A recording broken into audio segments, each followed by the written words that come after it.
Merhabalar efendim, hepiniz hoş geldiniz.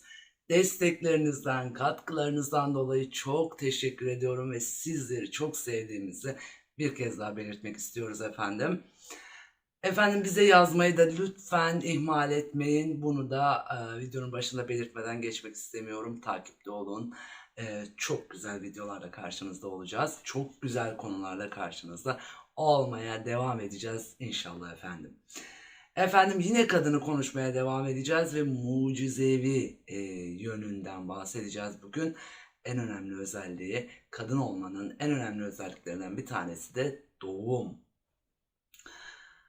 Şimdi efendim kadına doğum yapmak gibi mucizevi bir lütuf bahşedilmiştir aslında. Kadın doğumla var eden aslında. Yani doğaya baktığımızda da dişi kimliğiyle, rahim sıfatıyla var eden aslında. Yani buna ister yaratılış deyin, ister varoluş diyelim ki ben yaratılış demeyi tercih ediyorum. Yaratılışında kadının, dişi olanın, doğada da bu böyledir, dişi olana bu lütfedilmiştir efendim. Kadın özellikle kadın kimliğiyle kendini tanımaya başladığı, ergenlik sürecinin başladığı dönemden itibaren her ay bir yumurtayla regil dediğimiz döngüye girer. Yani halk arasında adet döngüsü dediğimiz döngüye girer. Bunun anlamı şudur. Kadın fiziksel ve biyolojik olarak ben doğuma hazırım der aslında. Yani bunun tıbbi boyutu tabii daha detaylı, onu uzmanlarımız anlatıyor zaten. Biz işin toplumsal ve sosyolojik boyutundayız. Kadın her ay bünye olarak ona atfedilen bu yaratılış doğası gereği her ay kendini doğuma hazırlar aslında. He, bu cinsel birleşme olur, yumurta spermle birleşir, doğum gerçekleşir. Birleşme olmaz, doğum gerçekleşmez. Bir sonraki ay kendini yine kadın bünyesi doğuma hazırlar. Bu onun doğası gereği oluşan bir yapıdır aslında. Yani kadının doğal yapısı bu. Bu yapı kadına atfedilen bir güzelliktir aslında. Yani onu yücelten bir güzelliktir aslında. Mucizevi bir olay. Düşünsenize. Kendi bünyenizde bir canı dünyaya getiriyorsunuz. Bu mucizevi bir olaydır gerçekten. Dolayısıyla efendim bunu göz ardı edip kadına doğurmasın dersek bu defa kadını öz benliğinden, öz kimliğinden uzaklaştırmış oluruz toplumsal olarak. Ve kadın mutlu olmaz. Yani şöyle düşünelim.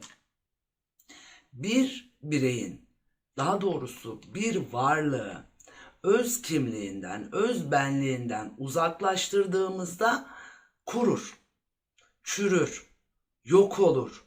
Örneğin çiçeği topraktan koparttığımızda kurur. Bir varlığı, bir canlıyı öz kaynağından, özünden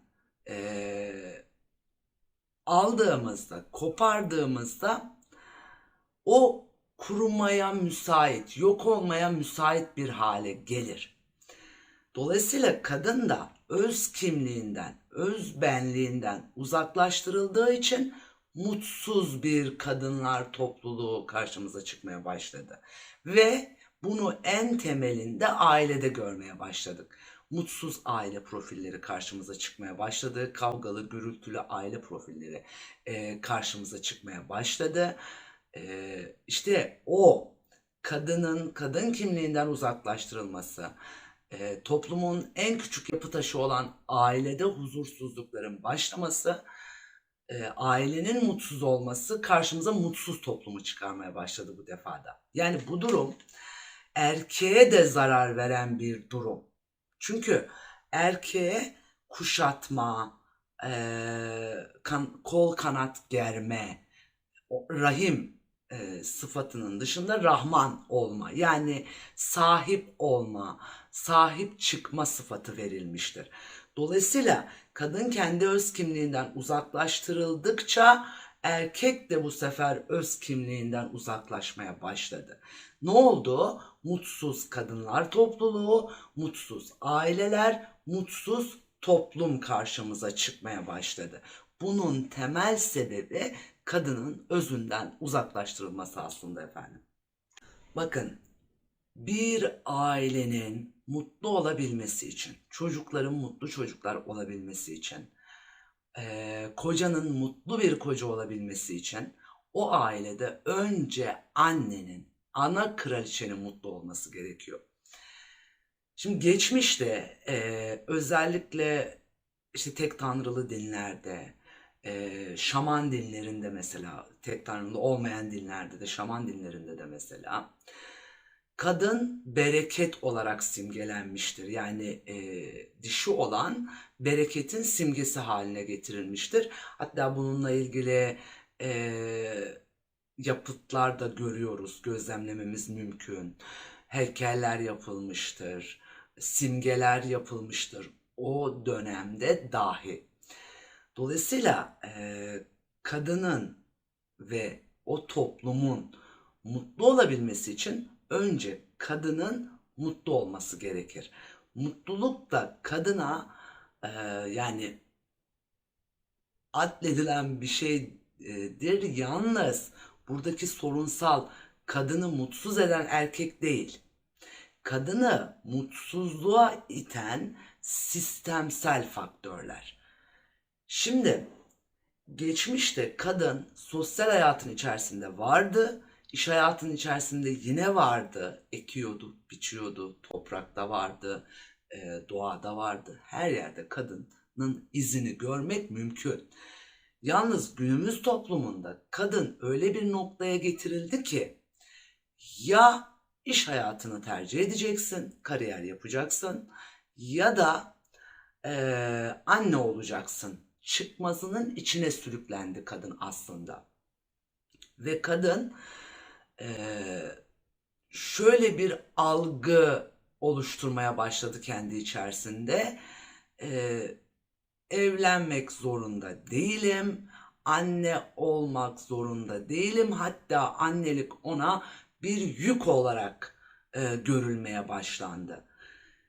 Yalnız o doğal sürecini tamamlayamadığı için de mutsuz olmaya başladı. Yani bir sebep çok ağır sonuçlara sebebiyet verdi aslında, vesile oldu. Kadının iş hayatında olmasın demek çok doğru bir şey olmaz. Öyle bir şey yok, yani onu kesinlikle kabul etmiyorum.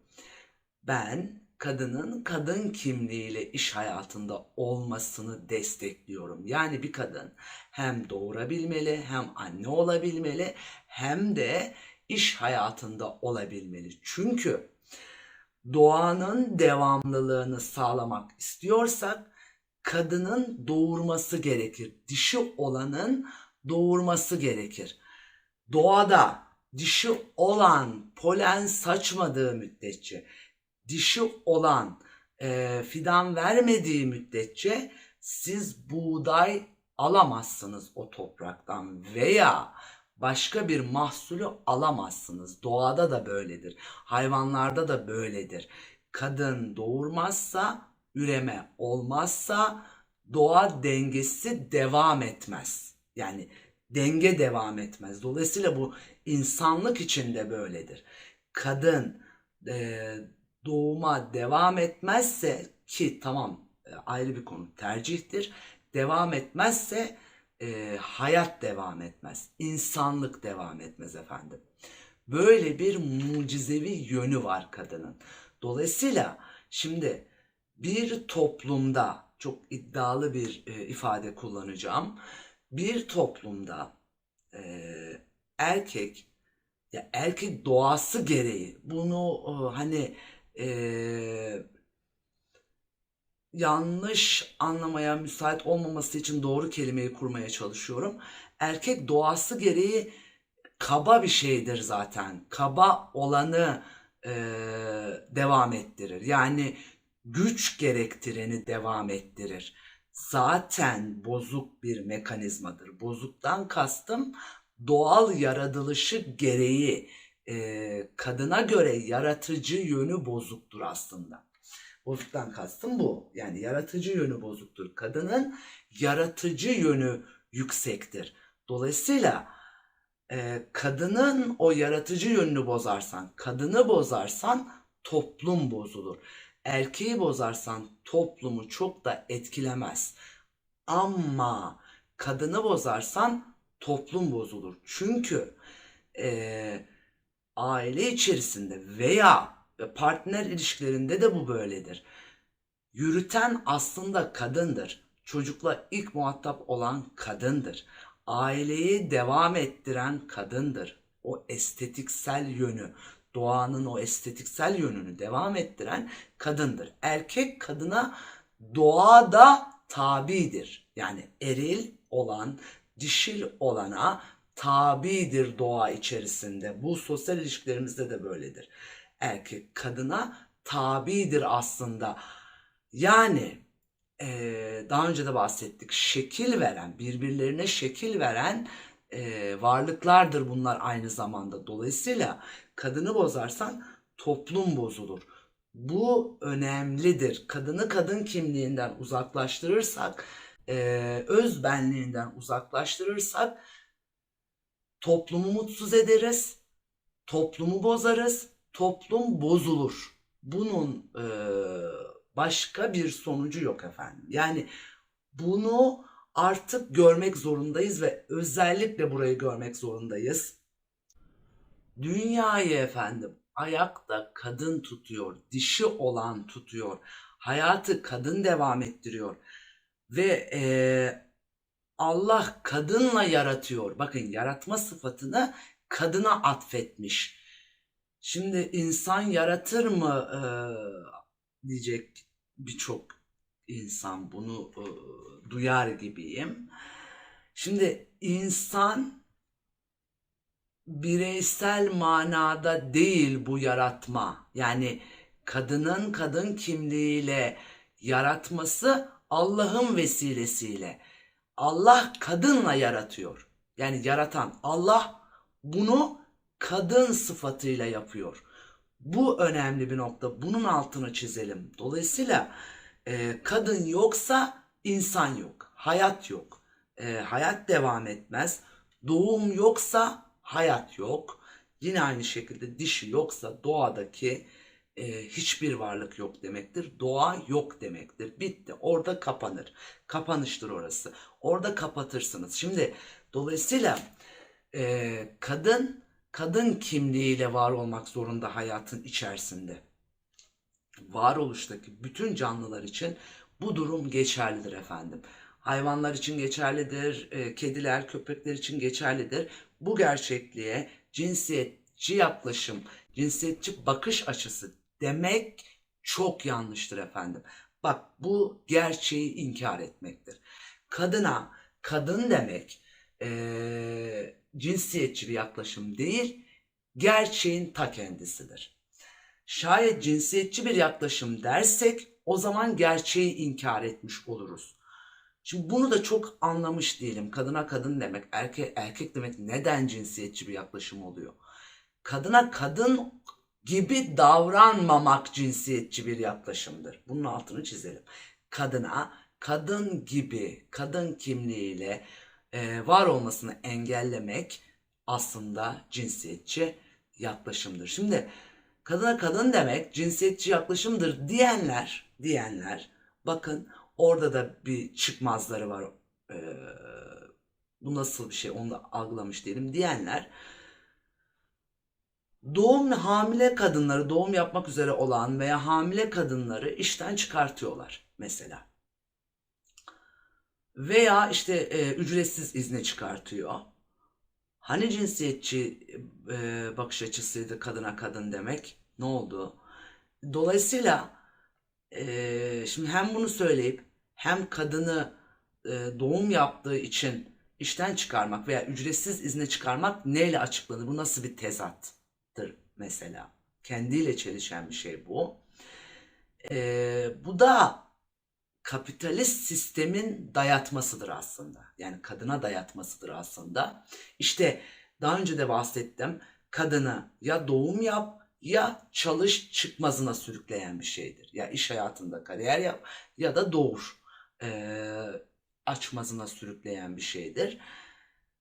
Bu benim açımdan kabul edilebilir bir şey değil. Yani biz kadınların hem kadın kimliğiyle iş hayatında olmalarını istiyoruz, talep ediyoruz. Hem de çalışmalarını talep ediyoruz. Hem çalışmalarını hem de iş hayatı içerisinde doğum yapabilmelerini nin önü açılması gerekiyor.